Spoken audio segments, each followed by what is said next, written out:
হঠাৎ করে বসে পড়লাম আজকের ভিডিওটা বানাতে। কোনো প্ল্যানিং ছিল না, একদম রেডি ছিলাম না ভিডিওটা বানানোর জন্য। কিন্তু যখন রান্নাঘরে কাজটা করতে শুরু করলাম তখন হঠাৎ করে মনে হলো যে খাবারটা আমি সপ্তাহে 5 থেকে 6 দিন নিয়ম করে খাই, এবং শুধু এখন খাচ্ছি তাই না, লাস্ট কয়েক বছর ধরে যে খাবারটা আমার স্টেপল ফুড প্রত্যেক দিনের, সেই খাবারটা এখন অবধি তোমাদের সঙ্গে শেয়ার করা হয়নি।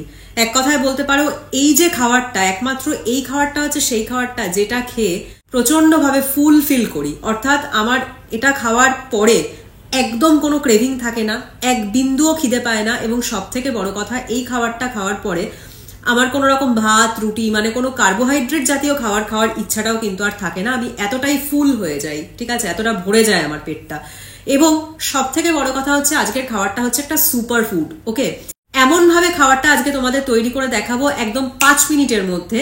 প্রত্যেকদিন আরামসে বানাতে পারবে, বাড়ির সবাইকে খাওয়াতে পারবে, নিজে পেট ভরে খেতে পারবে যতটা ইচ্ছা, নো রেস্ট্রিকশনস। তাহলে রেডি হয়ে যাও ঝটপট আজকের দুর্দান্ত মেনুটা দেখার জন্য।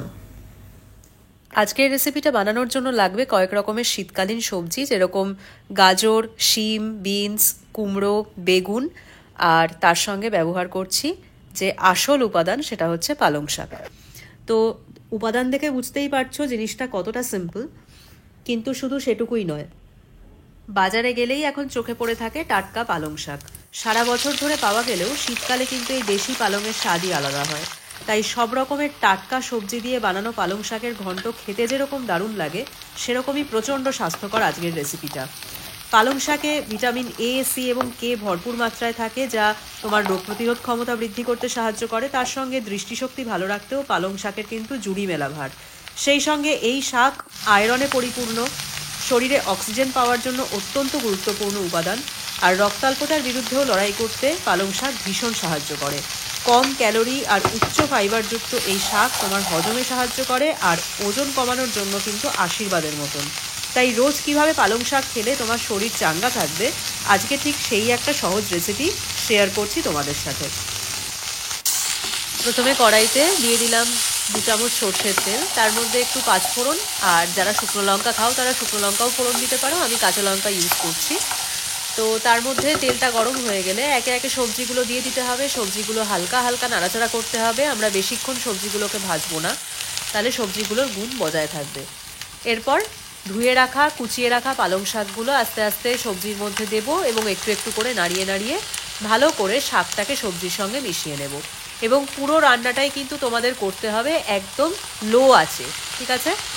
একদমই আঁচ আমরা বাড়িয়ে দেব না, তাহলে কিন্তু পালং শাকের সমস্ত গুণাগুণ নষ্ট হয়ে যাবে। এবং এরপরে আমরা দিয়ে দেব একটুখানি নুন আর একটুখানি হলুদ, স্বাদ মতন নুন দিতে হবে, কিন্তু কোনো রকম মিষ্টি আমরা অ্যাড করব না, মানে কোনো রকম চিনি পড়বে না এতে। আর তার সঙ্গে অন্য কোনো মশলাও কিন্তু ইউজ করার দরকার হবে না। তোমরা যদি চাও একটুখানি আদা ব্যবহার করতে পারো, তাহলে একটা অন্যরকম স্বাদ হবে, ভালো লাগবে খেতে। তবে আমি ইউজুয়ালি এই রান্নাটায় কোনো মশলা ব্যবহার করি না, সিম্পল পাঁচফোড়ন আর কাঁচা লঙ্কার রান্না এটা, যাতে একটু নুন হলুদ দিলেই কিন্তু সুন্দর খেতে লাগে। শুধু কি করতে হবে, খুব কম আঁচে রান্নাটা কমপ্লিট করতে হবে, এবং আমাদের ঢেকে ঢেকে রান্নাটা করতে হবে, যাতে সবজিগুলো ভালোভাবে সেদ্ধ হয় আর পালং শাকটা ভালোভাবে সবজিগুলোর সাথে ঠিক এরকমভাবে মিশে যায়। আমি শুধু লাস্টে গিয়ে একটা এক্সট্রা জিনিস ব্যবহার করব, যেটা আমি আগে থেকে রেডি করে রেখেছি, সেটা হচ্ছে কয়েকটা বড়ি। এই যে পালং শাকের ঘন্টটা, শীতকালে এর মধ্যে যদি একটুখানি ডালের বড়ি দাও, তাহলে কিন্তু এটা একটা আলাদা লেভেলে চলে যায় টেস্টটা, খেতেও ভীষণ ভালো লাগবে, এবং তার সঙ্গে জিনিসটা প্রচণ্ড হেলদি আর পুষ্টিকর পুরো রান্নাটাই। সো তোমরা কি করবে, একটুখানি বড়ি যারা ভালো খাও তারা একটু বড়ি দিতে পারো, আদারওয়াইজ যারা ভালো খাও না তারা স্কিপ করতে পারো। সিম্পল, এটা আমার খুব ফেভারিট তাই আমি দিয়েছি। আর কি হয়, যেহেতু কোনো রকম মশলা ইউজ করছি না, তাই এর মধ্যে যদি একটু বড়ির স্বাদটা মুখে আসে তাহলে কিন্তু খেতে অনেক বেশি ভালো লাগে, তো সেই জন্য এটা ইউজ করলাম। আর লাস্টে কিন্তু ঘি বা অন্য কোনো কিছু অ্যাড করব না, সিম্পল ঢেকে ঢেকে আর একটুখানি রান্না করে বড়িগুলো ভালো করে মিক্স করে নিয়ে ব্যাস আঁচ বন্ধ করে দেব, আমাদের রান্না কমপ্লিট হয়ে যাবে। তো দেখলেই তোমরা যে কত তাড়াতাড়ি এই সিম্পল রান্নাটা হয়ে গেল, প্রত্যেক দিন করে নিতে পারবে, এতটাই ইজি। কিন্তু রান্না শুধুমাত্র করলেই তো হবে না, জানতে হবে খাওয়ার সঠিক সময়, খাওয়ার সঠিক নিয়ম, কতটা খেতে পারবো, কারা খেতে পারবো, এভরিথিং। তাহলে চলো এবার জেনে নেওয়া যাক আসল কথা। আচ্ছা, এই যে রান্নাটা দেখাচ্ছি, এবার তোমাদের মাথায় ঘুরবে যে এটা আমরা কখন খেতে পারবো না, কারা খেতে পারবো না।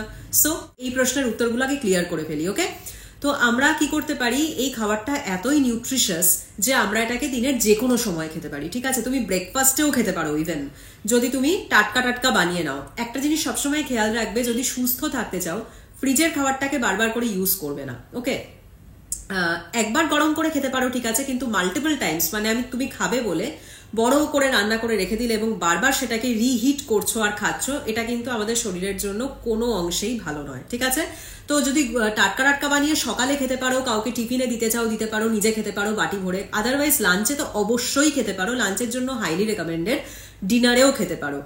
যেহেতু পালং শাক রয়েছে, মানে শাক রয়েছে বলে আমরা অনেকেই মনে করি রাত্রে তো শাক খাওয়া ঠিক না। হ্যাঁ, সেটা যদি তোমার ডিনারটা যদি অনেক আর্লি হয়, যেরকম আমি ধরো খুব তাড়াতাড়ি ডিনার করি, ঠিক আছে, মানে খুব তাড়াতাড়ি, টাইমটা আমি বলবো না, তাহলে কমেন্টে একদম মানে নানান রকম ঝড় উঠে যাবে। সো খুব তাড়াতাড়ি ডিনার করি, তো সেই জন্য আমি কিন্তু খাই, আমার কোনো প্রবলেম হয় না, কোনো ইস্যুস হয় না।